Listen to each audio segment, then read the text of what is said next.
Abbiamo 2 famiglie da evacuare, sono isolati al momento.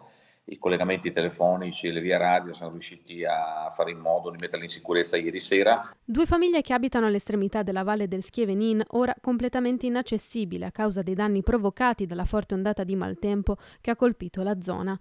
Con la protezione civile il comune in queste ore sta predisponendo l'apertura di un sentiero alternativo da percorrere a piedi per portare in salvo le persone che saranno ospitate, alcuni da dei parenti, altri in un albergo locale fino al completo ripristino della sicurezza e della viabilità dell'area.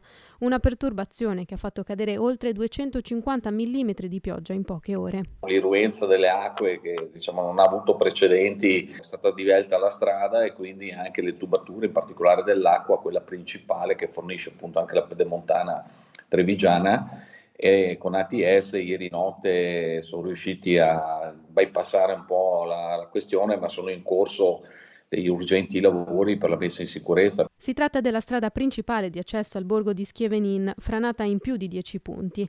In corso in queste ore le ricognizioni e il censimento di tutti gli smottamenti avvenuti anche lungo l'asse del Tegorzo, affluente del Piave. Entrate in funzione per ridurre al minimo i disagi dovuti alla chiusura dell'acquedotto diverse autobotti sostitutive. Abbiamo consigliato ai cittadini di far bollire l'acqua d'intesa con l'ULSS, perché al momento non ci sono analisi negative, però la torbidità e quant'altro ne sconsiglia l'uso ai fini alimentari. Danni ingenti al momento ancora difficili da calcolare. Ci saranno dei disagi perché adesso bisogna fare un monitoraggio generale, sono stati individuati alcuni dei punti dove si è rotta la tubatura. Dal nostro comune esce una quantità di acqua potabile importantissima. Io spesso dico che bisogna salvaguardare questo territorio perché poi quando succede qualcosa non è solo noi che lo subiamo, ma lo subisce mezza provincia. Operazioni ancora in corso, dunque tutti gli aggiornamenti per i cittadini nei canali ufficiali del comune.